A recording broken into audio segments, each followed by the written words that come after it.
Terima kasih Anda masih bersama kami di Kompas Petang, saya Cynthia Rompas.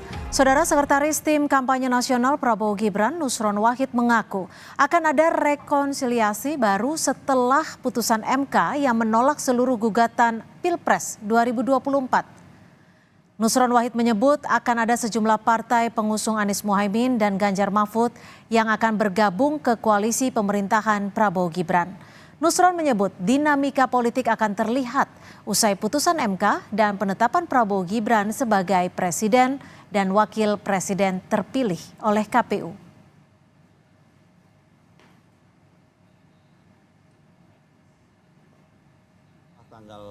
Karena saya yakin beberapa partai-partai pendukung, baik pendukung 01 maupun pendukung 03 yang akan menyatakan bergabung rekonsiliasi membangun koalisi baru dalam pemerintahan di bawah Pak Prabowo Gibran nanti itu pasti juga tidak mau gege mongso.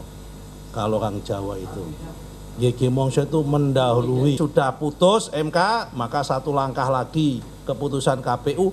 Itulah saat momennya untuk melakukan komunikasi dan saatnya melakukan rekonsiliasi maupun rekonsiliasi pembentukan koalisi baru. Sementara Ketua DPP PDI Perjuangan Ahmad Basara menyebut PDI Perjuangan siap untuk berada di dalam pemerintahan atau di luar pemerintahan. Namun keputusan politik PDI Perjuangan akan ditetapkan dalam rapat kerja nasional oleh Ketua Umum PDIP Megawati Soekarno Putri. Dengan cermat melihat dan berpikir arahan Ibu Megawati Soekarno Putri dalam Rakornas ini akan digelar rapat kerja nasional yang insya Allah akan kami lakukan pada bulan Mei yang akan datang. Di sanalah PDI Perjuangan bersama segenap struktur partai, baik DPC maupun DPD, akan bersidang, akan bermusyawarah, melihat ABCD-nya tentang dinamika dan masa depan demokrasi di Indonesia, dan kemudian akan memberikan usulan kepada Ibu Megawati Soekarno Putri selaku Ketua Umum PDI Perjuangan pemegang hak prerogatif Kongres, untuk kemudian di sanalah PDI Perjuangan akan menentukan sikap politiknya, akan berada atau di luar pemerintahan. Ini Presiden Joko Widodo memastikan mendukung penuh proses transisi pemerintahan baru setelah MK memutuskan untuk menolak gugatan sengketa Pilpres dan menunggu penetapan KPU besok. Jokowi meminta semua pihak kembali bersatu dan semua pihak menghormati putusan MK.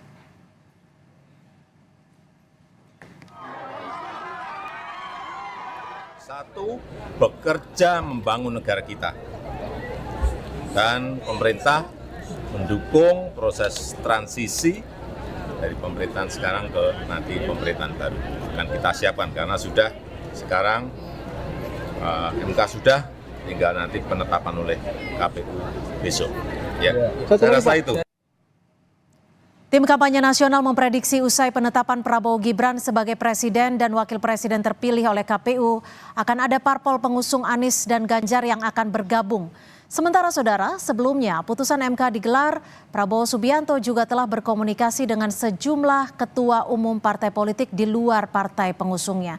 Kita bahas bersama juru bicara tim pemenangan Prabowo Subianto Gibran, Pak Wihadi, dan juga politisi Nasdem Bestari Barus serta pengamat politik Profesor Ikrar Nusa Bakti. Saya akan ke Pak Bestari terlebih dahulu. Selamat sore Pak Bestari. Ini masih ada pertemuan antara Caimin dan juga Pak Surya Paloh? Masih berlangsungkah? Ya, iya, masih di lantai 20. Ya. Bahas apa Pak? Membahas tentu seputar pemilu lah. Gitu. Gimana kan kemarin kan Partai Nasdem mengusung dua paslon Anies dan Caimin, ya selayaknya setelah itu selesai maka Bung Anies dan Caimin melaporkan hasil akhir daripada pemilu 2024. Itu kira-kira. Apakah sudah ada kepastian akan merapat ke presiden terpilih? Bahwa Pak Prabowo sendiri selesai pemilu itu kan sudah pernah datang ke mengunjungi Partai Nasdem, bertemu dengan jajaran pengurus Partai Nasdem dan Bang Surya selaku Ketua Umum, disambut dengan baik dan ada ajakan kepada umum lah ya, secara umum Pak Prabowo itu pada konferensi pers di Nasdem itu menyampaikan, mengajak seluruh anak bangsa ini untuk bersama-sama membangun negeri ini ke depan. Kan Oke, itu. oke, baik. Saya ke Pak Wihadi. Tapi sampai saat ini memang belumlah menjadi concern prioritas daripada Partai Nasdem kaitannya dengan bergabung koalisi. Belum sampai ke sana. Belum sampai ke sana ya. Saya ke Pak Wihadi kalau gitu.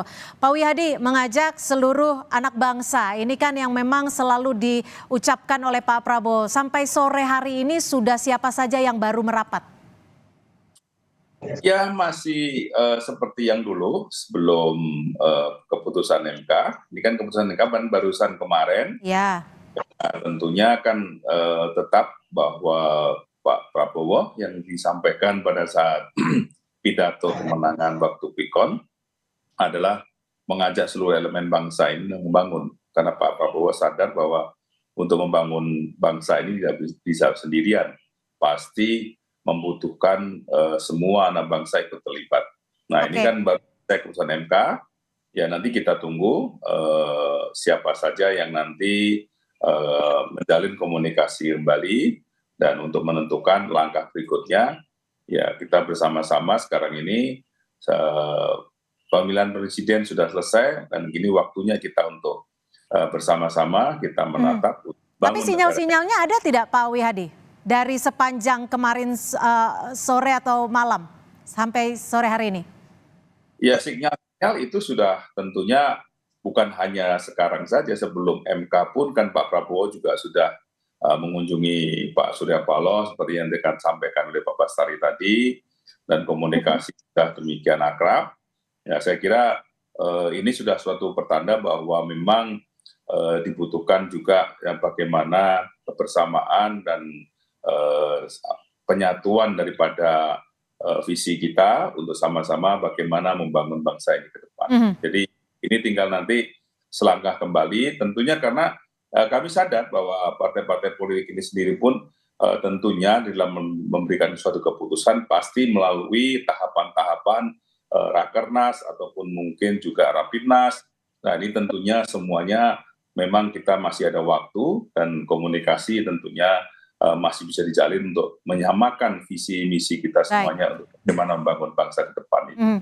Prof Ikral, kalau Anda melihatnya setelah putusan MK, apalagi besok kan KPU akan menetapkan presiden terpilih, apakah peta politik akan berubah secara signifikan, atau apakah parpol-parpol yang sebelumnya berlawanan akan merapat ke Prabowo Gibran? Ya, kalau dari pandangan saya ya, saya melihat bahwa tentunya banyak partai ya, mungkin yang akan bergabung dengan pasangan Prabowo Gibran gitu kan. Dan itu juga tidak aneh buat saya, karena saya beri contoh misalnya PKB sendiri kan sebelum mendukung Anies Baswedan, itu juga adalah pasangannya Prabowo tadinya ya, untuk maju dalam Pilpres 2024 ya. Dan kemudian kalau kita lihat juga PKB dalam sejarah politik di Orde Reformasi ini, itu juga tidak pernah berada di oposisi ya. PKB selalu mendukung siapa yang menang di dalam pemilu, ya, bahkan bergabung dengan partai yang akan menang di dalam pemilu. Itu yang kita lihat ya. Nah, kalau Nasdem kita juga tahu bahwa Nasdem dengan Gerindra itu kan awalnya juga satu ideologi yang sama, yaitu golongan karya ya. Dan kemudian kita juga tahu setelah pemilu usai itu Pak Prabowo sendiri kan sudah berkunjung ke markas Nasdem di Gondangdia ya. Jadi itu suatu hal yang tanda-tandanya sudah sangat kuat ya.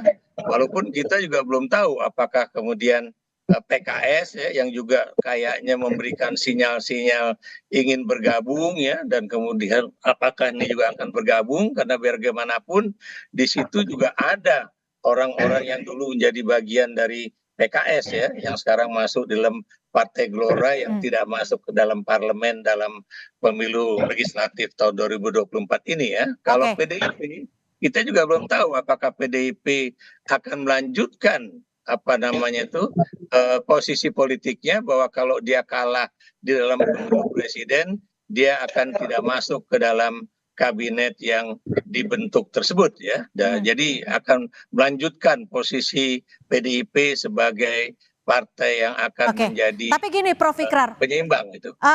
untung ruginya adakah ketika Nasdem ataupun PKB akan bergabung dengan kabinet Prabowo Gibran nanti? Oh, yang jelas ya, yang jelas buat pasangan Prabowo Gibran ini sangat menguntungkan. Kenapa menguntungkan? Karena kalau sekarang misalnya gabungan partai yang ada di koalisi 02 itu perolehan kursinya hanya 48, sekian persen ya, itu kan sedikit di bawah 50%.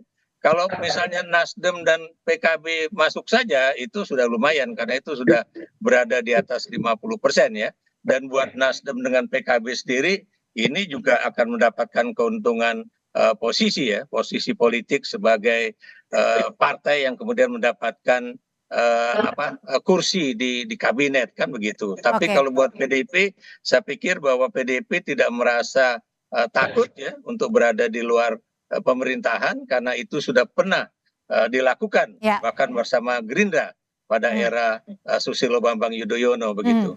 Pak Bestari, kalau tadi Prof. Ikrar secara kesimpulan garis besar menyebutkan kira-kira sama-sama menguntungkan kalau Nasdem bergabung dengan kabinet Prabowo Gibran. Betul seperti itu, hitung-hitungannya sudah ada belum?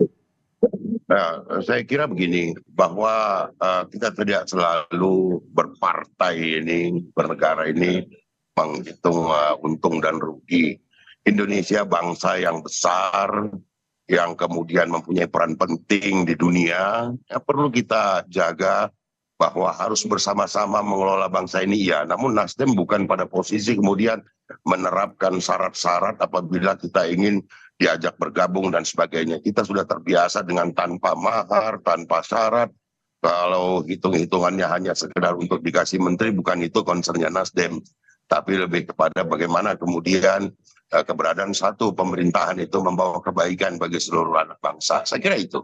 Oke, kalau Pak Wihadi gimana Pak Wihadi? Kira-kira apakah akan memberikan syarat ataupun hitung-hitungan politik jika nanti ada partai-partai yang sebelumnya berlawanan akan bergabung ataupun merapat?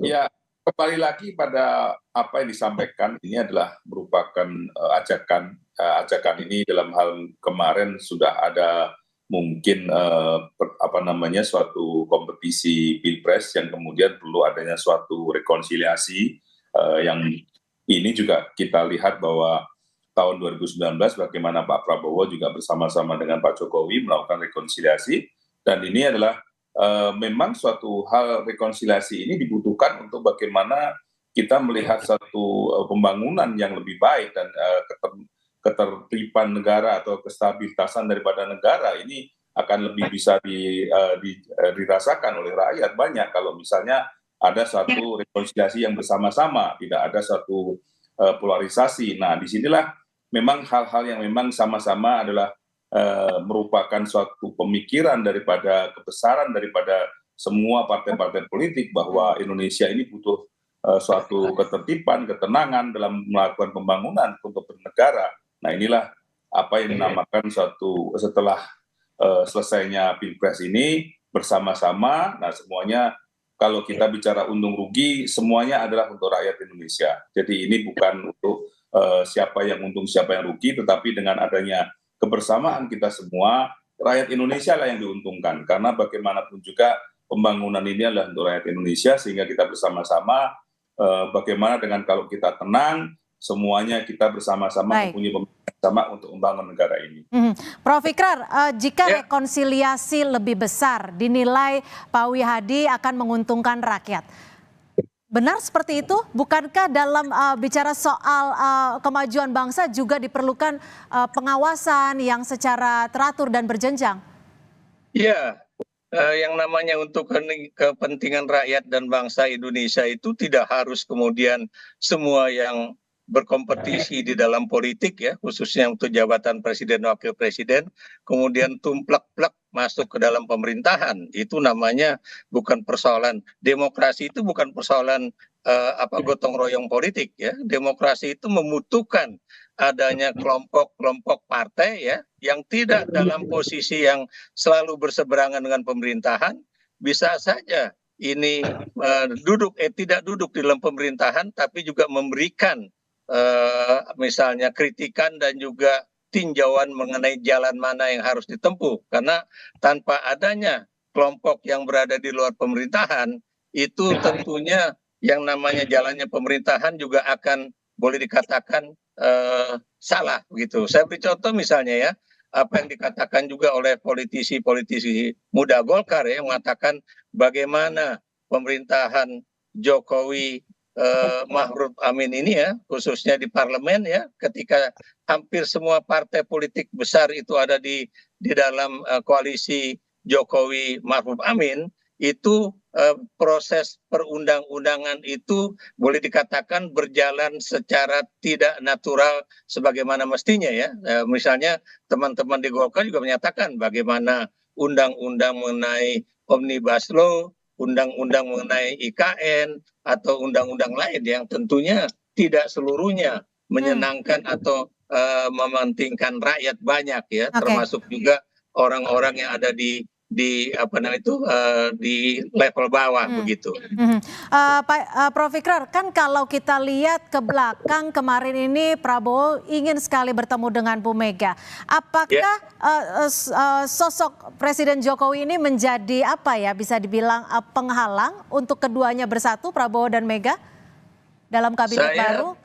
Saya terus terang ya tidak berani mengatakan apakah penghalang atau tidak, tapi informasi yang juga saya miliki ya, termasuk juga dari teman-teman Partai Golkar ya, mengatakan bahwa kelihatannya Pak Jokowi tidak begitu nyaman ketika kemudian Pak Roslan itu ya, Pak Roslan itu menyatakan pada saat Idul Fitri ke rumahnya Bu Mega, itu menyatakan bahwa kayaknya akan ada pertemuan antara Megawati dan Prabowo. Tapi buat saya Pak Prabowo memang harus menurut saya mengadakan pertemuan itu ya, tanpa melihat apakah Pak Jokowi itu menjadi penghalang atau bukan. Kenapa demikian?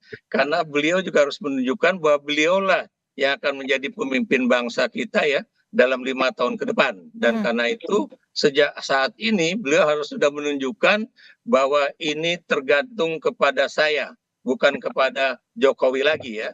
Nah ini yang menjadi persoalan ini adalah buat transisi pemerintahan itu memang terlalu lama.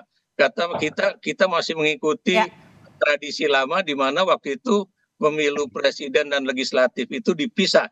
Makanya sekarang ada transisi yang makan waktu sampai 6 bulan lebih ya, dan itu yang menyebabkan presiden terpilih Prabowo Subianto itu mengalami kesulitan di dalam cepat proses transisi itu. Kami tangkap, Prof.